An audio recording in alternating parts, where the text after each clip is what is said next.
This is called The Eagle's Quest, and it's by Fred Alan Wolf, and it is a physicist's search for the truth in the heart of the shamanic world. So it's a book where he goes on this quest, and so I'm skipping around again, so you may get in parts of it and go, what's she talking about?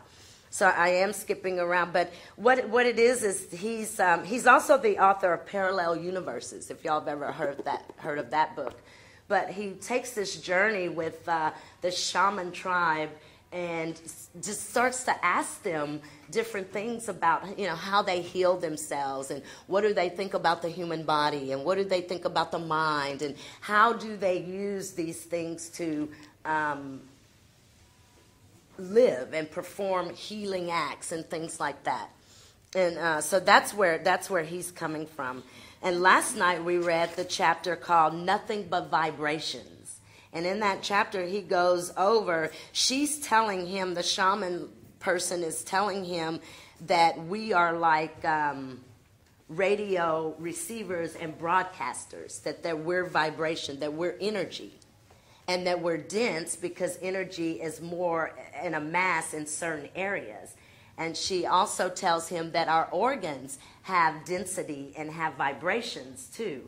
And so she can sense that in the body when she's going to heal someone by passing her hand over your body. And if she feels something kind of a dragging energy, she takes that as density.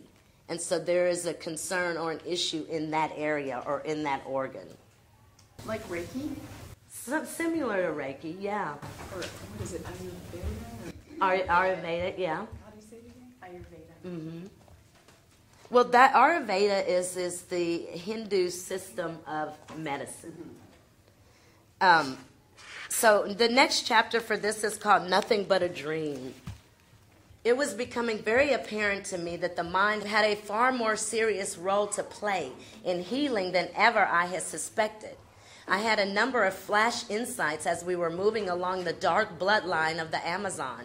I knew then what I had been missing all along: imagination. Without it, it was impossible for the body to heal. Imagination. Without it, it is impossible for the body to heal. That image is remembered in our auric field or our morphogenetic field. So it's in the auric field or in the morphogenetic field surrounding the body. It accounts for healing the body because it remembers just where the molecules must go in order to heal the cut or mend the bone. It was dawning on me that it just didn't stop there. We could help the process if we could use our minds to imagine the process of healing. In the imagination, there is no distinction between the mind and the body. The body responds to the mind, and the body, in turn, cultures the mind by providing physical boundaries which limit the mind to the extent that the mind believes it is the body. But by extending our minds beyond our bodies, something that we can learn to do, we can actually alter the body to suit our dreams. Was I crazy? I didn't know. But in talking with all the shamans I had met so far, each of them was able to envision the process of healing by using the power of their imagination in a far more meaningful way than I was. I then remembered how the Kushmash doctors, Kote and Alukohi, used their imagination when they healed. They too detected interference patterns. So remember when she'd run the body and she'd feel a dragging of the energy, she considered that an interference pattern, something that was disrupted. The aura is a glow of energy around the body. So by extending our minds beyond our bodies, something that we can learn to do, we can actually alter the body to suit our dreams. I had asked them, do you see the healing process in terms of spirit or the spiritual realm? I realized that this is complex. What happens when somebody gets ill? Could you give me an example that you have dealt with? What did you do to heal that person? What was involved in the healing? They told me that they dealt with a tremendous number of women who have had abortions. This is a very interesting story. Women will come to them and they will have a reproductive problem. Nothing is going right. Their monthly cycles will be messed up. Their whole rhythm has been violated. The two shamans then see a pattern. Coates said, I asked them, how many abortions have you had? A typical woman would say, I haven't had any. But remember, they're shamans. They can see that there's been a disruption. Then later on in the conversation, again, I'll ask, did you have at least one abortion?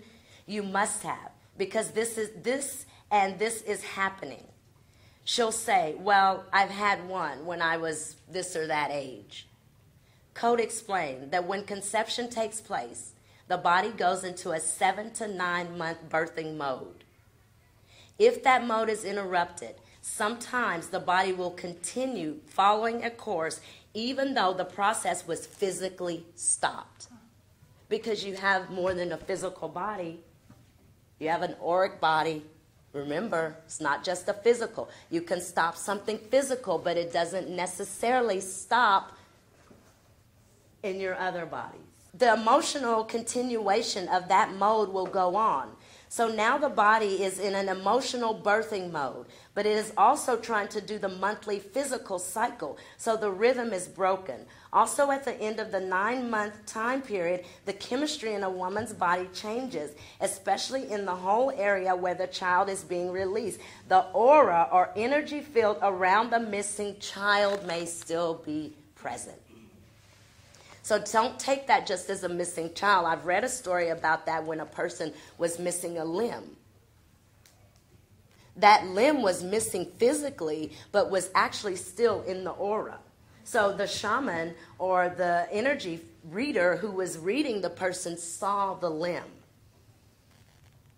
I think he may have been having pain in the area, but the limb was gone. And the reason was because it was gone physically.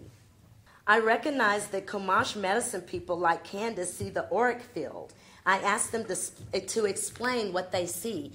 Coates said we use the aura as a diagnostic tool. It has nothing to do with spirituality. We call it the Chumash X-ray. What is the aura and how do you see it? The aura is a glow of energy around the body. It depends on the individual, the color it has and everything. But if I'm looking at somebody, if I see some shadow there, it doesn't represent a whole. It means a chemistry imbalance. So if you're imbalanced and your whole body is glowing a kind of yellowish blue color, and all of a sudden there's a purplish color by your liver, I know that the chemistry has changed and that the heat exchange has changed. Now, this doesn't tell me what has happened, but it tells me that something is out of balance. The liver deals with, on the emotional level, with anger. Anger is a symptom of frustration. Frustration goes back to having a judgmental attitude. Who were you judging when you became angry? You see this in the aura. But most medical doctors can't. So how do you see it? Doctors have too much doubt in them to see it. So what does one do to see the aura? I want to. It's there. So the reason we do not see the aura is that the ability to do so has been broken or has been taken out of us. Real quick, and then we'll move on. The next chapter is called the 10 senses, and I really want y'all to listen to this and see if you can kind of put this in your head. That was the answer, Code explained, that we have lost 5 of our senses. The sense of our imagination, 5 of our 10 senses have been removed from our education. The first 5 are the normal ones. Then you have the imaginal senses, the senses of self-healing. When you cut yourself, your body heals. The sense of self-destruction. If you always create a problem for yourself, you will break yourself down and cause wars, illness, whatever. The sense of penetration, to be able to penetrate other levels, other worlds, other dimensions.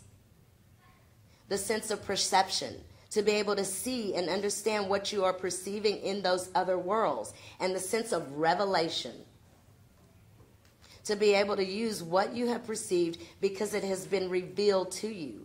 These are the 10 senses the Chumash work with. Those are the 10 senses that they work with. And they said that we've lost those senses. We all have them. And we were talking last night, that sense of self-destruction is there, and I think a lot of us still use that one, whether we know we have it or not, whether we know we use it or not. Y'all have any questions? Do they say how we lost these senses? He says that they were removed from our education. That makes sense, too. In school, you learn about your 5 senses, right? In school, you learn elementary. You learn about your 5 senses, but you don't learn about 10 senses. You don't learn about those other 5, which are really, really, really, really, really, really important. And remember, the physical, guys, please remember this. Our physical body is the result. It doesn't start with our physical body and push out. It comes from out there, and it comes here, and this is the result. This is the final result. So you can take care of this result from out there. And I think that's what the shamans are saying. And this guy is a physicist. So in other parts of the book, he compares what he knows from his from being a physicist to what the shamans are telling him and how they're using this energy. And also they say here, it can all be done. All humans possess this. It's not just you or you, and I have no ability for that. We all possess it. It's a matter of understanding, practice. You come to practice to what? Open the body. You can practice to open the mind. And practice to open the heart. And when you have tightness in your body, trust me, it's coming from somewhere else. There's an emotional side attached to all of this. What he says that anger and frustration and a judgmental attitude can bring some heaviness and density to the physical body. And you feel that. You may not know what it's about, but you feel it in your body. My hips are tight. My shoulders are tight. My neck hurts. Oh, y'all are so quiet. Any questions? Sherry, Sharon? I love the idea of excuse me, self-healing, and I think I go through that a lot. My mom always told me, I'd be like, Mom, I'm sick, and she would say, no, you're not. Mm-hmm. Okay, I'm not sick. And I do the same thing with my kids. Like, you fall. If I see it's not a real fall, it's just a kid fall. You're all right, good job, pick it up. We're That's done. right. And you learn, you can teach yourself to be like, oh, that actually wasn't something that can break me down. Right. I'm not done after that. And the same thing, like, when you're around sick people, you can be like, okay, well, you can sort of create this protective layer around you if you think healthy, strong, positive thoughts. Yeah, I think that's really, really fascinating. Now listen, y'all missed last night's reading, the chapter before that, Nothing But Vibrations. That's a good one. Go back and listen to it. It's Energies Balance is the podcast. You can find that on YouTube. You can find it on iTunes, or you can find it at our website. It's really, really good. He goes into the thoughts, our desires, and how much we want something. He gave an example of you can want an ice cream cone, but it's just a fleeting thought. Unless you want it 25, 30 times in your head. I want an ice cream. You will eventually go get an ice cream cone, right? Right, and he says that's with everything, good or bad. The universe, he says, universal law, the universe doesn't have a good or bad. It just knows that that's a desire. It just knows that that is a desire. A lot of times our desires are based in fear. So a lot of times you fear things. You fear. And what happens? You get the thing that you fear the most.